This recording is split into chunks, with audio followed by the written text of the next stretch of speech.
Hoje a gente vai ler um livro, ok?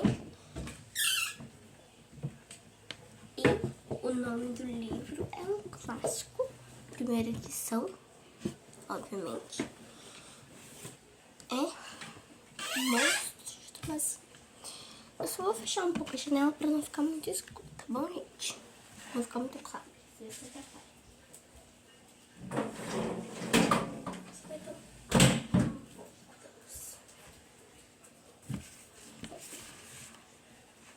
Vamos lá. Monstros de Tomazinho. Algumas pessoas já devem saber.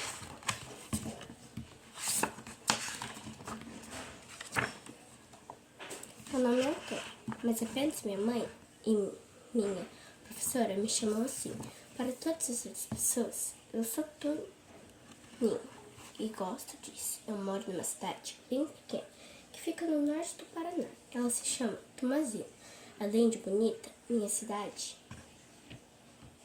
também é muito calma. Só que os moradores daqui, principalmente os mais velhos, sabem que essa tranquilidade toda pode acabar a qualquer momento, pois um monstro terrível vive debaixo da cidade. Descobri isso num dia que fui pescar com meu avô.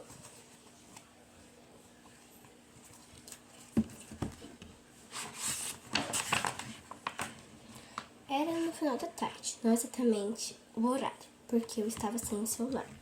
O Alfredo não me deixava levar o celular para a pescaria. Ele dizia que atrapalha, que fico mexendo no aparelho e não presto atenção aos peixes, que vêm morder meu anzol, e muito menos as belezas do rio. Mas eu desconfio que meu avô tenha medo de derrubar o celular na água e de que minha mãe obrigue a comprar um novo para mim. Embarcamos no bote e o Alfredo começou a remar rio acima. Nosso destino era um ponto do rio com qual a água era bem calma, onde vários pescadores faziam suas cebas para atrair os peixes. Conferi o embornal de Alfredo, que estava cheio de iscas com um pouco de sorte. A gente ia encher a barriga de peixe frito na hora do jantar. No caminho, conversamos bastante. O Alfredo tem 60 anos, então ele sabe um monte de coisa. Aí, quando estou sozinho com ele, ele aproveitou para tentar matar algumas das minhas curiosidades. Vô, por que Tomazinho se chama Tomazinho? Uai, Toninho, é por causa do Major Tomás. Mas quem é esse, hein? Antes nesta nossa região não tinha cidade que nem tem hoje. Não existia casas, entradas, nem essa montoeira de gente. Aqui era só matas, com todo tipo de animais, árvores e planos. Então ninguém morava aqui, os índios moravam, mas eles não ficavam num lugar só. Viviam se mudando, uma hora aqui, outra hora ali, sempre em busca de comida, né? E o tal do Major Tomás? Ele era de Minas Gerais, nasceu lá. Aí, quando ele tinha mais ou menos a idade que eu tenho hoje, inventou de comprar essas terras aqui e veio trazendo a família dele. Viajaram mais de um mês, tamanho conjura que é. Chegaram aqui no finalzinho de 1867. Veja só quantos anos que já faz isso, hein? O Major tinha uma baita de uma família, então precisava de terra para todo mundo poder plantar, criar animais. Cada filho ficou com uma parte do território, mas o tempo foi se passando. Eles viram que o Major tinha comprado tanta terra, que muita gente ia poder cultivar seu pão de cada dia por aqui. Então começou a chegar mais gente de Minas, de São Paulo, do Nordeste e até de fora do Brasil. Não construindo a nossa cidade de uma hora para outra. Isso aconteceu bem devagar, até hoje continua construindo, né? Espicha para cá, espicha para lá. Só que chegou um momento da história em que ele precisa de um nome. Daí a homenagem ao Major Tomás foi batizado de Tomazinho. Achei muito legal tudo aquilo. Afinal, é uma história qual eu faço parte. Uma história que ainda está sendo escrita, mas depois da explicação, Alfredo resolveu desafiar. Ele sempre faz isso. Em algumas vezes me dou bem, em outras nem tanto. Você é um guri muito tudo sabe. Responde pra mim. Se fosse eu que tivesse fundado essa cidade, que nome eu ia ter? Pensei um pouco e arrisquei, mas sem ter certeza de que era isso. O Alfredo queria ouvir Alfredino? Ele sorriu de gosto. Eu tinha acertado. E continuou. Esse o fundador fosse você, mas nem sou velho. Como que ia fundar uma cidade? Não tô falando da idade, sua cabeça de barco, brigou ele, mas só de brincadeira. Tô perguntando é da palavra. Ué, ela ia se chamar Antonina. Não ia, não? É porque não? Tomazina, Alfredina, Antonina. Porque já existe uma cidade com esse nome. E não pode ter duas cidades com nomes iguais. Existe Antonina? Claro que existe. É uma cidade tão bonita. Fica lá pelas pontas do mar. Então, o fundador dela se chama Antônio?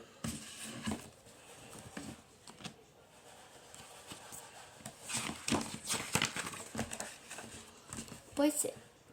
Isso eu também queria saber. E você que é um guri muito especula e tem o tempo de sobra, vai pesquisar para mod. Conta pro seu avô feito. Se o meu celular estivesse comigo, teria pesquisado imediatamente. Fico bastante inquieto diante de qualquer pergunta que não tenha resposta. Mas ali não teve jeito. Tive que aguentar a curiosidade. É verdade que meu avô não sabe tudo. Porém, tem algumas coisas que ele me conta que não tem na internet. Eu nem sei de onde ele aprendeu. Será que alguém no mundo sabe tudo sobre todas as coisas? Acho que não. O mundo é feito de muitos detalhes e ainda tem muitos mistérios que nem foram desvendados. Por exemplo, pouca gente sabe sobre o monstro de Tomazina. Eu descobri por acaso. Fui tentar matar outra curiosidade. Perguntei uma coisa para o vô Alfredo. E o monstro encontrou na conversa sem querer que eu esperasse. Por que não se chama Rio das Cinzas? Ah, essa eu sei. Antes que Major Tomás viesse pra cá, tinha uns padres missionários que ficavam andando pelas terras do Paraná, indo atrás dos índios para falar de Deus para eles. Naquela época, o rio ainda não tinha nome. Aí, teve um dia que um desses padres juntou a índia-arada nas cabeceiras desse rio e fez uma catequese. Aquele dia era uma quarta-feira de cinzas. Daí por diante virou o Rio das Cinzas e nunca mais quiseram mudar o nome. E falando nisso, isso que eu nunca contei pra você a história do maior mistério que essas águas guardam. A essa altura, estamos passando perto de uma grande parede de pedra que os tomazinenses chamam de paredão. Ali o rio faz uma curva e isso provoca nele um movimento diferente. Parece que as águas ficam rodando no mesmo lugar. Foi o que fez o Alfredo lembrar de tal história. Tá vendo, Toninho? Há uns pares de anos, quando eu ainda nem tinha nascido, uma criança foi jogada ali naquele remoinho. Levei um susto quando ouvi aquilo. Ele tinha acabado de nascer. Tadinha dela, avô. Tadinha mesmo. Um ser inocente. Ela morreu? Perguntei com medo da resposta. O movimento do remoinho segurou a criança e ela ficou gritando, girando em círculos sem parar. Mas conseguiu salvar? Ninguém viu. Não tinha como salvar. Então ela morreu. Deduzi triste. Também não, Toninho. Como assim? Que história mais esquisita era aquela? Como seria possível que a criança não se afogasse? O recém-nascido nem sabe nadar. Vou te contar a história inteira, anunciou o Alfredo Piarrento. E a mãe dessa criança ficou grávida solteira. Quando isso aconteceu, acho que Major Tomás ainda era vivo naquela época. Só mulher casada que podia ter filho. Caso uma moça solteira ficasse grávida, ela acabava comendo o pão do diabo que o diabo amassou. Primeiro, leva a coça dos pais, e era uma coça pra valer, de machucar mesmo. Depois, a família tocava a moça da casa, e ela ia viver que nem mendiga no lago, passando necessidade de coisas, e como se não bastasse, essa desgraceira toda ainda corria o risco de que alguém carregasse a criança dela pelo longe e nunca mais dessas notícias. Já pensou? Meu Deus do céu! Soltei, achando muito assustador aquilo. Ficou de pé em cabelo. Imagina aquela moça desnorteada de tanto medo, mas não foi só isso. Toninho, ela acabou descobrindo que tinha outra moça aqui em Tomazinho, na mesma situação. E as duas grávidas, e sem poder contar com mais ninguém, ficaram amigas para que pudesse ajudar uma a outra. Os meses foram se passando e elas disfarçando as barrigas debaixo dos vestidos. E deu certo que as crianças nasceram no mesmo dia. E no dia foram parar na água do Rio das Cinzas. Credo, vô, sim, é de deixar o coração em cacaricos. Ainda bem que isso é coisa lá do passado. Hoje em dia, tanto faz se a moça for casada ou solteira, todas são mães do mesmo jeito e merecem respeito, não castigo. O senhor que uma criança foi jogada aqui no redemoinho e a outra foi lá nas corredeiras da estrada da igreja. A moça jogou a criança e ela veio descendo rio abaixo. E que foi jogada aqui no redemoinho. Ficou rodando. A verdade é que o rio sempre garantiu vida para todo mundo que mora ao redor dele. E ele ficou furioso por ser usado numa crueldade tão grande. Daí o redemoinho segurou a criança até que a outra descesse. E as duas se encontram sem nas águas. Elas se abraçam, ficam bem juntinhas e agaçadas bem fortes. E de vereda, uma começou a grudar na outra. Os braços de uma foram grudados nas costas da outra, as pernas de uma foram grudadas nas pernas da outra, peito no peito, cabeça na cabeça, até que viraram um só. Mas não tinha mais forma de criança. Era uma coisa tão esquisita que nem dá para explicar o que era aquilo.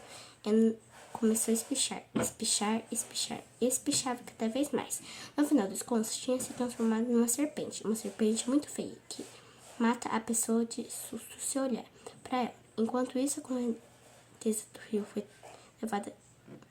rio foi levada a essa serpente. Esse monstro, nem sei direito como se chama. Ela foi descendo. Daí, como tinha uns galhos presos lá, onde fica a ponte, que naquela época nem existia, aquele bicho da água ninguém via. Mas a transformação ainda não tinha terminado, porque a serpente não parava mais de crescer. Foi crescendo. Alcançou a barranca do rio, abriu nela um buraco, só que não conseguiu se esconder inteiro. O rabo ficou de fora. O tempo foi se passando e a serpente sempre crescendo, o buraco ficando cada vez mais fundo, mas o rabo continuava de fora. Então ela ficou gigante, vô. Ficou. Ela só parou de crescer quando a cabeça dela chegou debaixo da igreja. Daí ela adormeceu e nunca mais acordou. E o rabo? Perguntei. Não teve jeito, ficou de fora mesmo. E tá assim até hoje, bem debaixo da ponte. Ninguém consegue ver, porque ela fica escondida das águas no Rio das Cinzas. A Nossa Senhora que Tomazina não foi destruída. Hã? Nossa Senhora? Esse é o monstro de Tomazina e essas são as mães. Lembra de que tem uma santa pintada bem no meio da abóbora que cobre o altar da igreja? Forcei a memória e me lembrava da santa pintada, mas nunca tinha reparado nos detalhes dela. Quando você passa pela igreja, olhe bem nos pés de santos. Tem uma serpente lá. Mais uma vez, fiquei curioso. Que saudade do celular. Acho que não poderia dizer com as pesquisas, mas tinha algo que não entendia. A história apavorada, porém, eu queria saber mais sobre ela. Queria que o Alfredo continuasse. Que doido isso. O povo acreditava que a serpente continuava dormindo. Meu pai falava que ela se mexe quando chega o mês de maio, meio querendo acordar. Quando o movimento dela, por menor que seja, tira muita terra do lugar. É por isso que aparecem tantos rachaduras na igreja, nas casas e até nas ruas. E pode reparar, não são sempre as casas do centro. Tem sempre mais rachaduras, mas quem ia comprar uma casa do centro tem mais rachaduras.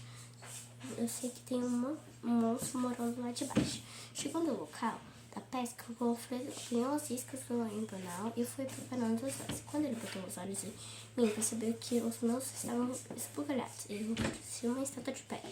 E que tinha parado para calcular o tamanho da estátua de pedra. E que eu tinha parado tamanho de serpente. E acabei endurecendo de pavor quando consegui visualizá-la da minha cabeça. Não vai dar muito tempo para terminar a história, eu acho, porque ainda tem bastante coisa para ler. Tem essa e essa para ler. Então, vai ter parte 2, mas eu vou continuar. Já vi uma imaginação, agora eu vou mostrar as outras.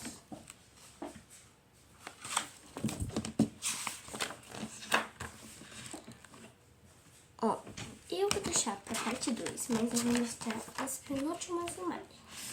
Só pra dar um spoiler. E depois eu continuo outro dia. Ó, essa é a página deles no rio. Essa é a parte que tem uma capivara. 3 capivaras aqui. E por último, o Toninho ou Antônio Francisco. E aqui já acaba. Então, vamos deixar para